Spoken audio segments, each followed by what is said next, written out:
Hello everyone, this is Boricua Binks and welcome back to Let's Play the Great Ace Attorney Chronicles, where we are continuing on in the third case of the game. I just realized I forgot to save.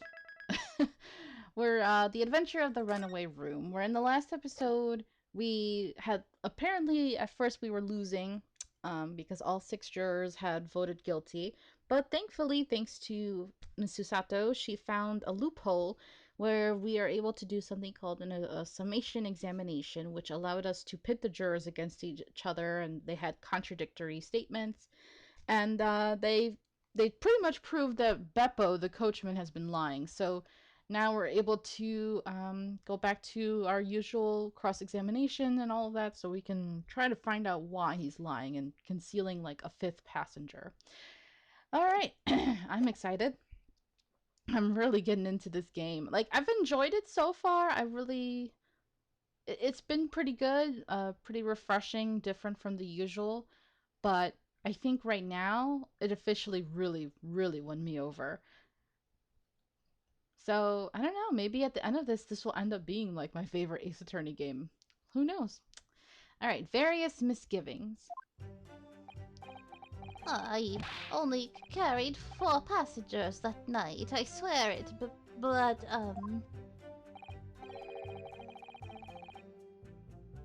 Whoa? 5 pence? Wait, what? Uh-oh. Well, I for one was told I had to pay 5 pence for the bus. he fiddled us on the fare, he did. And then I saw that blood-curdling sight as well. It's all too much. So, you were both charged 5 pence? Wait, 5, 10, 15. It would be 15. Yeah. So something else is going on, sir. I tell you, I saw McGilded stabbing that man. Everything I said before stands. Oh, yes, he stabbed him. Yes, he did. I think so, yes. Mm-hmm.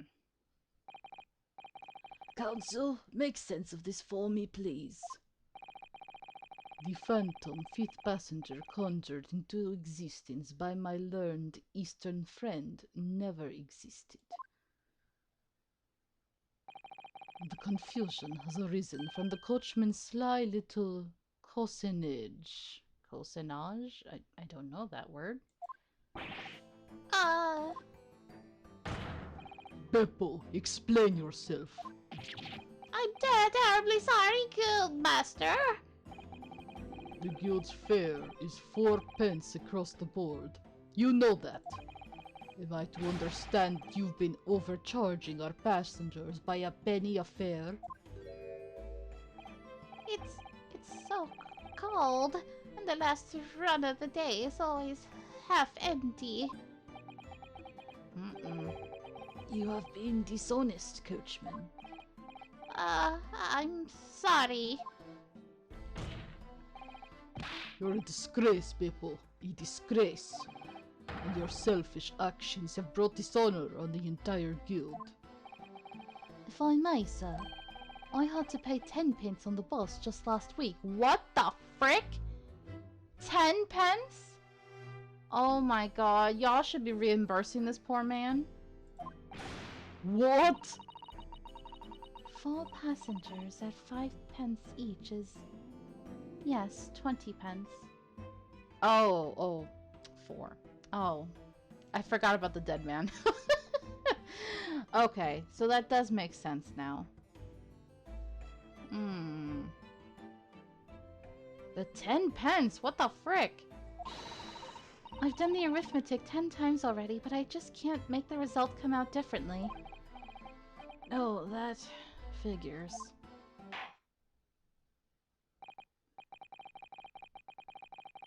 Well, it would appear that one of the aforementioned misgivings has already been explained.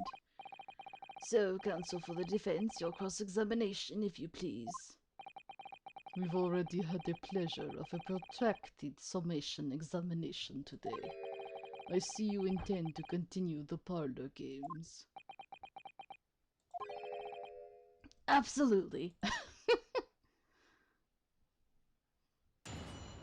Alright. Yeah, their swords are so weird and colorful and pretty. Okay. Well, what's with the butt? So let's press this. Hold it! So, there were only 4 passengers on your carriage, but you didn't charge them the standard 4 pence fare. Is that right? It's impossible to make the last run of the day pay. I was so cold, it was all I could do to stop myself passing out. I'm getting chilblains just listening to you. It was terrible, so I wanted to give myself a pat on the back for even keeping the bus running. Oh, Yeah, he's still cold. doesn't a dedicated coachman deserve an extra penny per passenger? What about that 10 pence thing? That's like, whoa, bro, whoa. You're digging a deeper hole for yourself here. If only there had been a 5th passenger on the omnibus that night, then we would have had another suspect. I don't know. The whole thing with the hats covering their faces, I still wouldn't be surprised if there was another person. Okay, 5 pence. Hold it! Does that mean everyone on board that night paid 5 pence instead of 4? Well, I paid 5 pence too, sir. And I just told you that I did. A flat fare of 5 pence across the board. It's not something to be proud of. The so-called discrepancy my learned friend identified was nothing of the sort. Much like the phantom killer you so desperately needed, it's gone, dead and buried. I'd have been happy if it had ever existed in the first place. Okay. Hold it! This blood-curdling sight, you mean the murder, I presume? Yes, sir. A loathsome sight. No one should have to witness the horror in the eyes of a man the moment his life is taken. Oh, well, not exactly, sir. I mean, I didn't actually see the exact moment the gent was stabbed. Good gracious, really? We have another witness who did, however. The banker has already testified to it. But Mr. First didn't actually see the point at which the victim was killed. That may turn out to be very significant. I heard the banker gent next to me take a sharp intake of breath, see? That's when I looked through the glass. That's when I saw that horrible blade poking out from his belly, all covered in blood. Every time I see a knife now, I can't help screaming, even when I'm eating. Oh. That's not good. Okay. Hold it! So you saw the defendant, Mr. McGilded, stabbing the victim, Mr. Mason, who was sitting next to him. That's all I said, isn't it? It was bothering me before, this was. For just a brief moment, he hesitated before answering the question. Yeah, I noticed that. Anyway, there was only the 2 of them inside the carriage, wasn't there? There's been much talk of a 5th passenger, but as yet 0 evidence. Then what are we wasting all this time for, eh? It's black and white, the man's guilty. Something about Mr. Fairplay's testimony just jars with me. I wish I could work out what it was.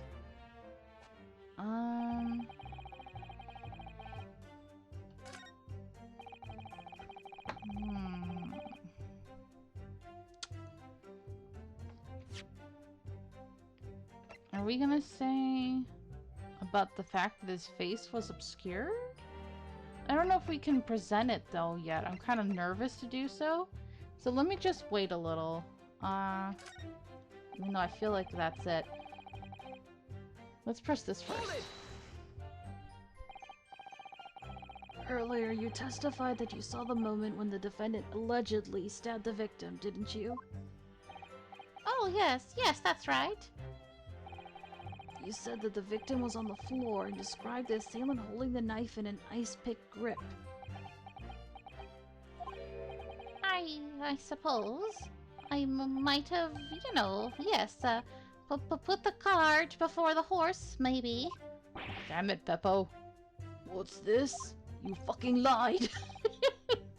Well, I'm quite sure about most of it. I was driving the horses when I heard a scream from the seats on the roof deck. Oh, I expect that was me, sir. Then when I turned around, yes, I saw it through the skylight. The gentleman was on the floor, and the knife was sticking up out of his midriff. That's right, yes, and the fellow holding the handle was the famous man, yes. So, in short, you didn't see the moment when the victim was actually stabbed at all. I really thought that I did, but when I go over it again in my head, no, I suppose I didn't actually see the precise moment of the stabbing, did I? I was wondering when this was gonna happen. Oh. So let's pursue then. Excuse me. Do you have something to say about that, Mr. Fairplay? You look very upset. Now you listen to me. I know what you're thinking. You didn't really see the exact moment the fellow was stabbed. What are the chances of that? Eh? Are you asking me or telling me? See, like I was saying, why would he have looked down at that moment, right? Who would be looking down when they're usually looking around? He's getting flustered. I might be able to extract some new information from him if I answer him cleverly. Could he have just happened to see the exact moment the crime was committed?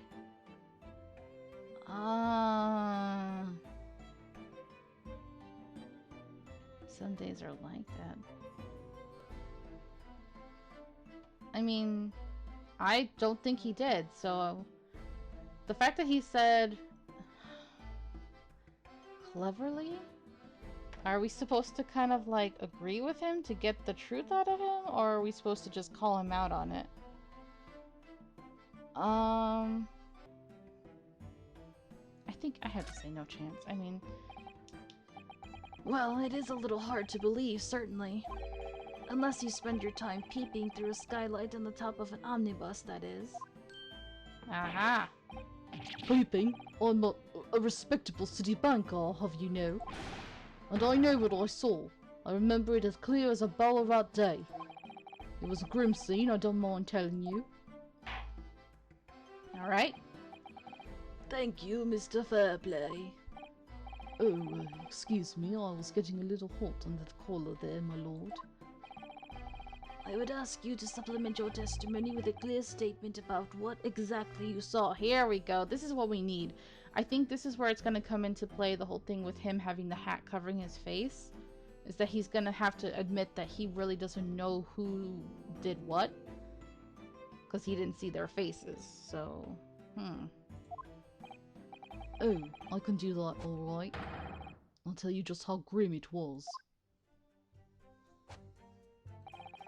Do you think I'd forget the sight of those blood-soaked hands after that butcher stabbed the man? Okay. Well, you said hands. So, you talking about this? Objection. He's wearing gloves, you know. Blood-soaked hands. Well, I admit that soaked might be lying it on a little thick, but anyway, there was definitely blood all over them. Both of them were covered in it. Nope. Well, I'm very sorry to disagree, Mr. Fairplay, but that's more than a little peculiar. Your face reminds me of Phoenix right now. Oh my god. This is like the first time that I'm looking at him and he really looks like Phoenix. And plus at the back of his head kind of looks a little spiky, the hair. So it's like, oh, you really are his ancestor. That's so cute. What? Here are the gloves worn by the defendant, Mr. McGilded, on the night in question. Oh, yes, right. And there certainly does appear to be a sizable dark-colored stain there. But, as I'm sure you can clearly see, it's only on the right-hand glove. Ugh. What the frick? Sir? What the frick are you doing? Why are people so weird in these games? Why are you chewing on the bottom of your cane? Do you know how dirty and disgusting that is? In short, Mr. Fairplay, your testimony is inconsistent. Yeah. But, no, that can't be right.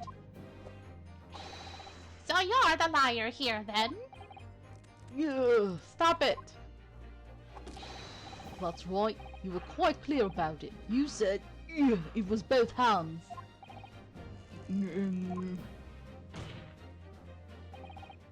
Mr. Fairplay, if your last statement was a lie, it calls your entire testimony into question. You say you saw the moment the victim was stabbed, but is that really the truth? No, well, Objection! it was a simple mistake. You can't justify accusing this man of lying. Yes, it wasn't both hands, it was only one. But the fact remains. The victim's blood was on the accused. Oh, he's turning the other way now. Okay. God, how many freaking posing and motions and stuff did they have to animate for this guy? Objection! No, Mr. Fairplay categorically stated that he saw blood all over both hands, which means there's a strong possibility that this witness was deliberately trying to mislead the court. Yeah. I knew your name was gonna be something with the whole fair play. Why? Why? I'm a city banker, for pity's sake. My word should be the gold standard. I'm a gentleman, not some gutter snipe. Upstanding members of society don't prevaricate. Sir, upstanding members don't lie, and they also don't chew on the bottom of their frickin' cane or whatever. He's claiming to have no reason to lie, but is that really the case? Mr. Naruhodo, if we had some evidence to explain why Mr. Fairplay might be lying, here we go with the fact that he owed money, right? It could turn the tide in this trial completely. He must want Mr. McGilded to be guilty so that he doesn't have to owe him money anymore. That's not very fair of you, sir. Something to show this man has a compelling reason to lie in his testimony. Oh yeah, we got it. My lord, Yes, counsel. the defense is ready to present evidence. By Jove, are you sure? Yes, evidence that will clearly demonstrate why Mr. Fairplay had reason to lie in his testimony. Yeah. Very well. I hereby call on the defense to present its evidence. The evidence that demonstrates a motive for the witness's alleged deception of the court. Alright, the ledger. Take that! This is a list of the debtors. Debtors. Yeah. Debtors who owe money to Mr. McGilded. Yes, a list of innocent victims crippled by the accused's extortion. The point is, among the names of those debtors you name, is your name, Mr. Bruce Fairplay. What? Mr. Fairplay, are you currently indebted financially to the accused? See, in a modern trial, we would be able to call a mistrial right now because they're supposed to have. Actually, no, never mind. I don't know. No, because if he was a jury member, then that would have counted for a mistrial, not a witness. But maybe they could say he's a hostile witness, because I think they're able to do that these days. Yeah, never mind. If he was a jury, because if a member of the jury is not unbiased in some way, then yeah, it would have been a mistrial. Okay, never mind. No, well, it's barely worthy of being called a debt. According to this ledger, you owe 20 guineas. Not an inconsiderable sum of money, wouldn't you say? Well, what of it? Let's suppose Mr. McGilded were to be found guilty of murder.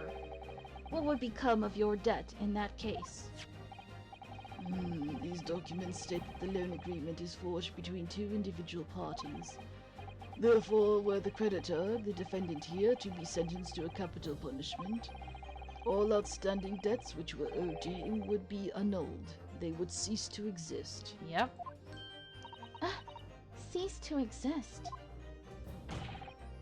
Mr. Fairplay, is it not the case that you claimed in your testimony to have seen something you never in fact saw, in a devious attempt to annul your debt of 20 guineas to the defendant? Yeah. Bruh. He kind of looks like a magician from the back. With that tall hat and all that. Order, order, order! Mr. Bruce Fairplay.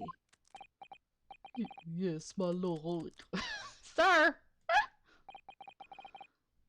Let me ask you again. And be aware that your answer may have most serious implications upon your future, sir. Play! Get him, get him, get him. Perjury, perjury, perjury. Yeah. Did you or did you not see the precise moment in time at which the defendant is alleged to have thrust a knife into the victim?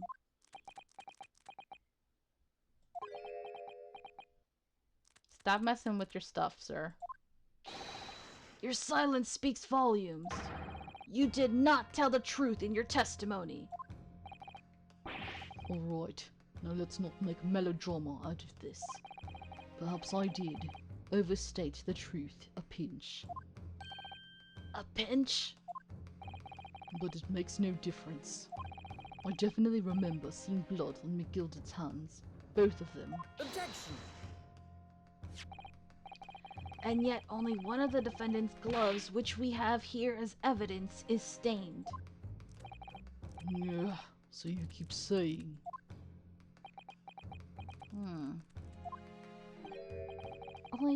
I wonder if I might be allowed to speak, sir. Go ahead, Mr. First. Well, the thing is, I think I remember seeing it myself, as it happens. Seeing what? The blood, sir, on the assailant's hands. Which means it wasn't him. Somebody else was there and somebody else did it. I think... yes, I'm almost sure that it was on both of his hands, not just one. What? What? Come on. This is it. It would appear that we're going to need further testimony from all you witnesses. This time I would like to know precisely what you did and what you did not see. Do I make myself perfectly clear? Yes. Mr. Naruhodo, this is good news. The course of the trial seems to have shifted slightly at last. Yes, I might finally have a chance to turn things around here. The other person, come on. What they really saw. There was blood on both hands of the assailant. I sincerely and distinctly remember that. However, I suppose you might say that I didn't see the exact moment the stabbing transpired, if that matters. I remember seeing the knife, and I remember seeing both of the attacker's hands with blood on them. I didn't actually see anything myself, no. Not until I heard that scream. Anyway, the fact remains, there can't have been anyone else inside that carriage or we all would have seen.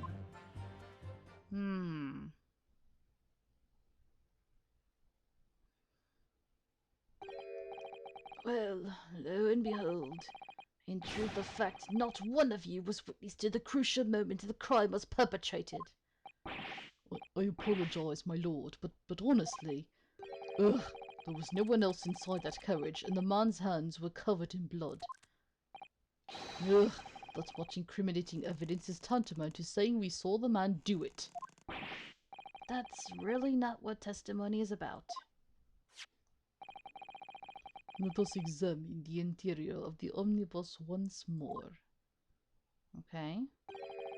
The victim's fresh blood is clearly visible on the seat, corroborating the witnesses' accounts. In other words, there is no substantial nor significant change in the facts of the case. Liar! Hmm. Very well. Your cross-examination, please, counsel. Yes, my lord. Okay, how are we gonna bring about this fifth person, though?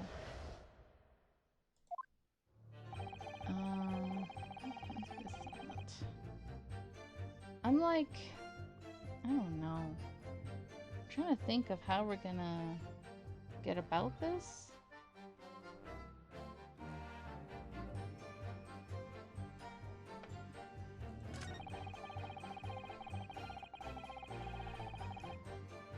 Hmm.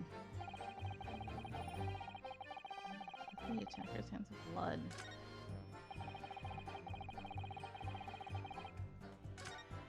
I feel like it's this statement that brings up the subject, so let's press on this one. Hold it! And everything you saw of the incident was through the skylight on the roof of the omnibus. But where were you sitting? Because like I said, there was the front bench.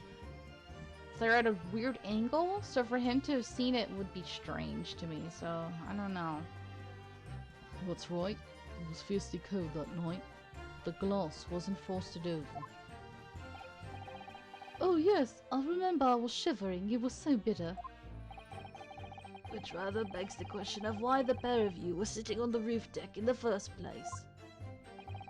Well, I don't know about this young fellow, but I couldn't enter the cabin. Why? Oh, why not? This is new. Oh.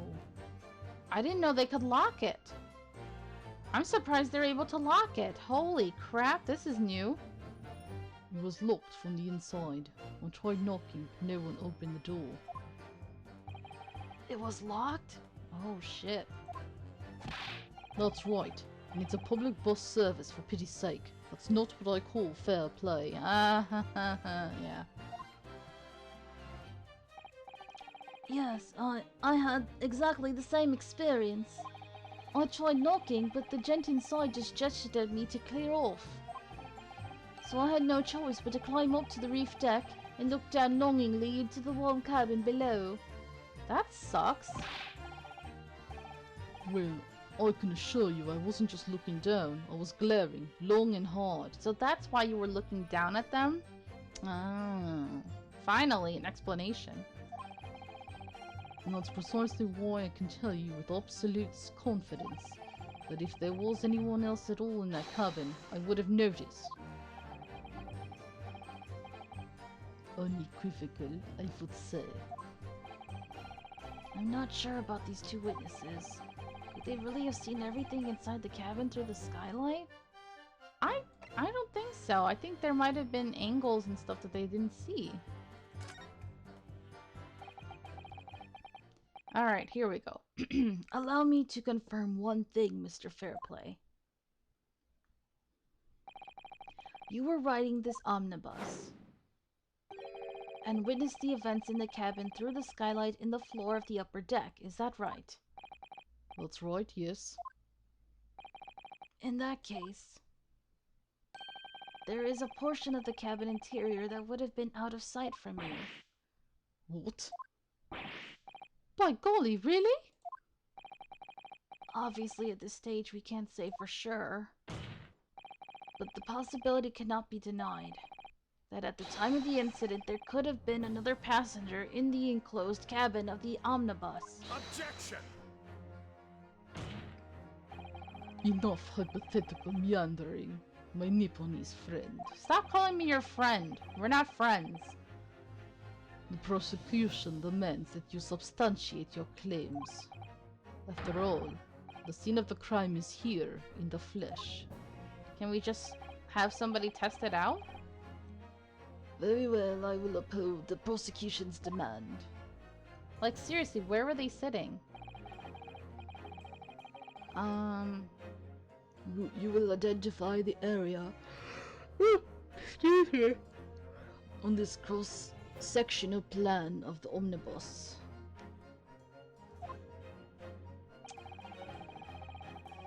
Where exactly in the omnibus are you suggesting that this potential extra passenger could have been situated?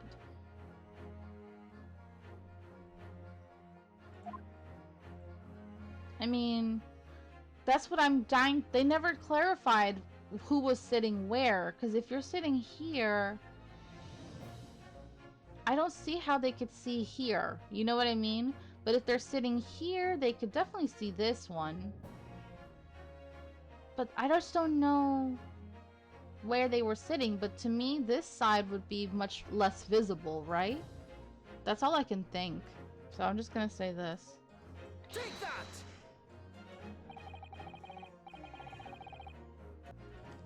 Both rows of seats on the roof face in the direction of travel, Okay. whereas the seats in the enclosed cabin face each other, which means the visible part of the cabin which passengers on the roof deck can see through the skylight Yes. is as I've drawn here. Okay. Ugh. Why have we not addressed this until now? That seriously pisses me off. I've been wondering this all this time. That's right, my lord. As you can see, the seat opposite the one on which the victim and his attacker were sitting is obscured from view. In other words, if someone had been sitting on that seat, it's quite possible that these witnesses would have been completely unaware of it. But what about Beppo? How could there be another passenger there and he didn't know? Ugh. Objection! It's quite possible some phantom was sitting there. You Nipponese have a forbidding habit of obscuring the truth with ambiguity. Shut up! Stop being racist. Why do you have to bring his country of origin into it all the time? Like, come on, dude. Nobody else brings it up all the time.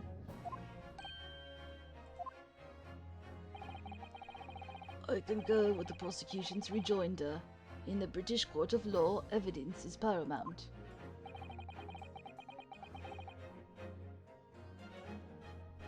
I cannot entertain this conjecture, counsel. That is, unless you're able to put a name to this mysterious passenger to whom you allude. Okay, we don't know who the fifth person is, but maybe what I'm thinking, if the person who sat next to the victim was the one who stabbed him and had the blood on both hands, then that would mean Magnus McGilded was the one who was sitting in the seat and they just didn't see him? Because all they said was that the person was wearing a hat and that they were short, right? That doesn't mean it was him. But why is McGilded staying quiet? That's the thing I'm still, like, really sus of. He's protecting this person, so,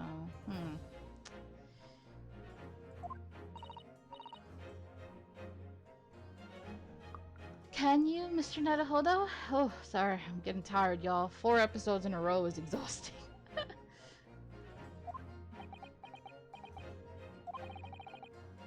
I honestly don't know.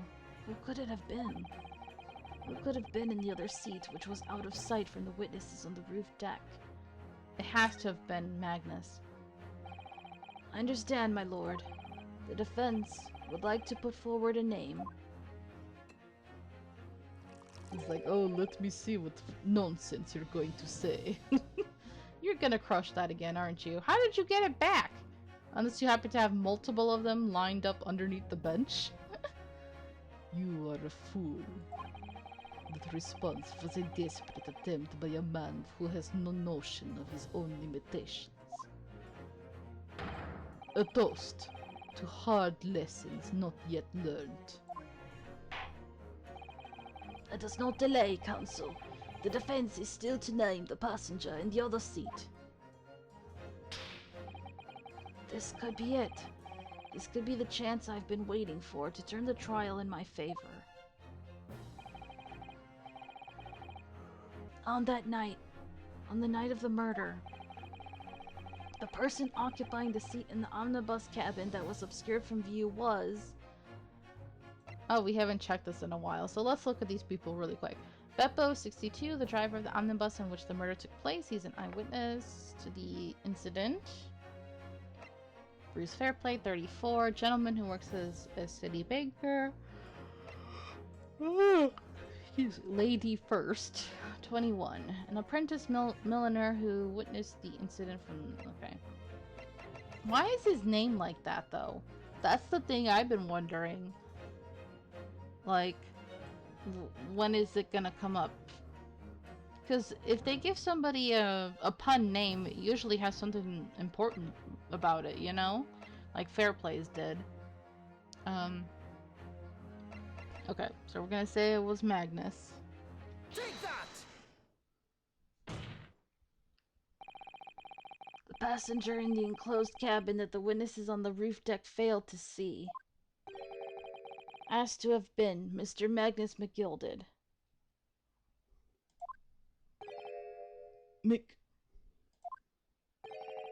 Mr. McGilded? What are you talking about, Counsel? That's the name of the defendant. Objection! Oh. Oh, snap! That's new. Damn! How many... Oh my god! He is too extra, sir! What the frick? I'm surprised those other glasses didn't break. What the hell? How many animations do you have, sir? If I desecrate this chamber by smashing my hollow chalice, do forgive the discourtesy. Why do you do things and then dramatically apologize for it? Lord Van Ziek, stop this nonsense!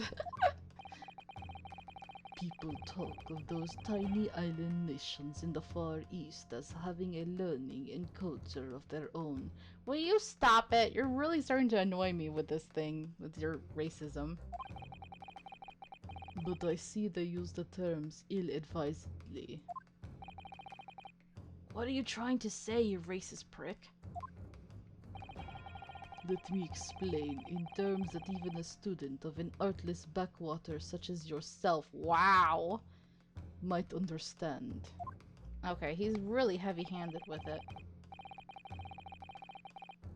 When the bloody scene unfolded, the victim and his assailant were sitting side by side. Multiple witnesses have attested to the fact. It's the very premise on which this case is built. His posing. Oh, okay. I was thinking to myself, why does this pose seem so familiar? So, if you guys have seen the Professor Layton versus Phoenix Wright crossover, there was a prosecutor who did a similar pose. That's why I was like, wait, this looks familiar. Oh, that prosecutor was super extra too. Very sexy, but extra. Originally I wasn't gonna play that game, but I'm starting to lean towards thinking I think I might have to. I think I might have to. I love Professor Layton games, and I told myself I would never LP it because that's one of the few games that I actually just like to enjoy playing on my own without being worrying about people judging my puzzling skills and all that. But damn, that game is so juicy. It's kind of ridiculous, but also juicy. So I think I am gonna have to LP it after I do investigations too. All right. So you'll see if you haven't seen it yet. It's a great game, and it has one of the best Oh, some of the best parts in it, really. Okay, anyway. Objection! But that premise may be wrong. What? If the victim really was sitting beside Mr. McGilded, it creates an inconsistency that can't be reconciled in any way. What inconsistency, Council? Oh god, my voice. Oh, my voice is getting given out. Alright, I have to end this episode. What inconsistency, Council? We'll get to that in the next episode then. The defendant's gloves, my lord. I don't know. I kind of want to finish this at a better part. Hold on. Let me go a little further then. Both witnesses made the same testimony. They claimed that there was blood on both hands of the person sitting next to the victim. Objection! Yet we know the truth to be otherwise. Only one glove bears the gory remains. Objection! The point is, even in the face of this irrefutable evidence, both witnesses have maintained their stance. Yes, their testimony remains unchanged. Oh god, my throat. Exactly, they both adamantly swear that they clearly remember seeing blood on both hands of the assailant. In short, their memory of events is correct, and their testimony reveals the truth. It was somebody else sitting beside the victim that night, a third party we have yet to identify. And the victim's blood was on that passenger's hands, both of them. Objection! Please, get to it to be continued, please. And who was this third party? Obviously, the true culprit. Okay.